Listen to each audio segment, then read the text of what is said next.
Howdy Mima, golly shucks, it's me, your boy.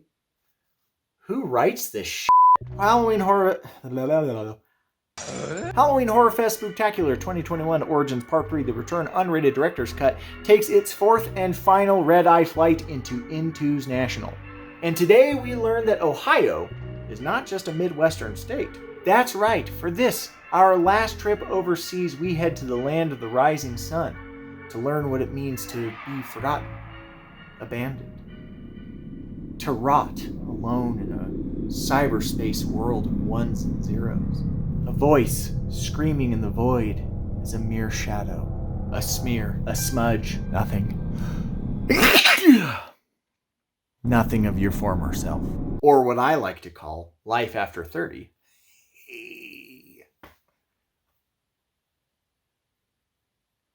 It's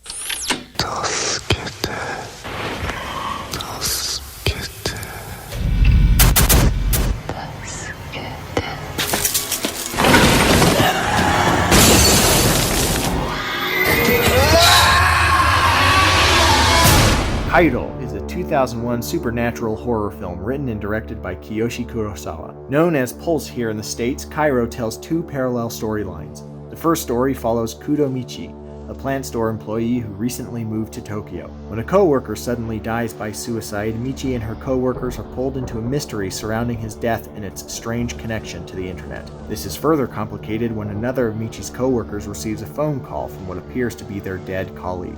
The second story tells of Ryosuke, a student who begins to receive troubling images on his computer after signing up with a new internet service provider. What are these images, and why does the computer refuse to follow his commands? And why does it seem like something or someone is trying to get out of it? What happens when the outside tries to come inside and finds there's not enough room? Is it better to stand up for yourself or just fade away into despair and give up the ghost?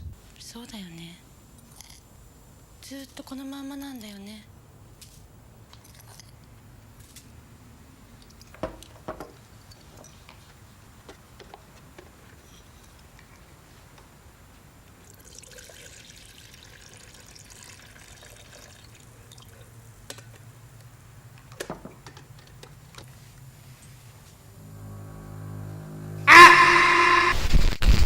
If that sounds like a vague description, well yeah, that's kind of what Kairo's like. But it's the mystique that keeps it enthralling. It's a ghost story set in the internet age, a haunting premonition for the future of social media and our online identities. It predicted the effect that the internet would have on us as a society. That the moment that everyone is present at all times, there is no room for anyone, leaving us to simply fade away, a shadow on the wall, an empty post on a Facebook page. Japanese horror excels at depicting a very specific emotion, the fear of being forgotten.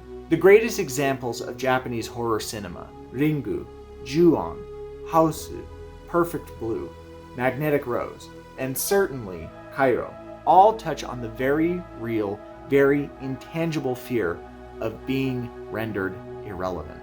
The fear that your very person will someday be meaningless to others around you. This makes sense that this would be a central concern for a culture like Japan, in a country with the most populated metropolitan area in the world, and a culture that promotes building the community over the self. It was almost inevitable that the erasure of the self would bubble to the surface as their most persistent existential dread. And it's relevant no matter where you come from, especially with social media making us all members of a vast, ever-present global community that is always connected. It's hard to stand out, to be recognized, to be remembered. And how do we feel truly real, if not through the perceptions of others? On top of being a thematic bummer, Kairo is also pretty freaking terrifying. Dark, dirty, dire atmosphere is captured with this eerie quality in the early 2000s digital cameras. Shadows live and breathe, both figuratively and literally, in the low light and oppressive picture. Scenes such as the Forbidden Room are classics of the Asian horror canon and are scenes that will stick with you for years. Kairo is a hard watch, but an important one nonetheless. I give Kairo an 8 out of 10. But it's not for everyone, I'm afraid. Some of the cultural nuances might get a little bit lost in American audiences, which is why I suspect that it was made into Pulse in 2006.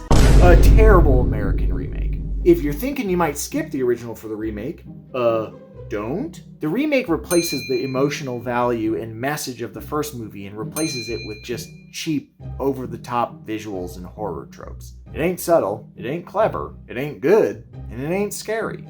If you want to experience Kairo, you have to watch the original. You can rent Kairo on Amazon, but I'm pretty sure that you can watch it on Plex or Tubi if you just sit through a few ads. Now boarding all passengers for the return flight to Halloween Horrorfest Spooktacular. No more InTuesNational. Sad, I know, but we'll get through this together, you and me, mom to son. And tomorrow, Hump Day Bad Movie Night returns for the fourth and final time.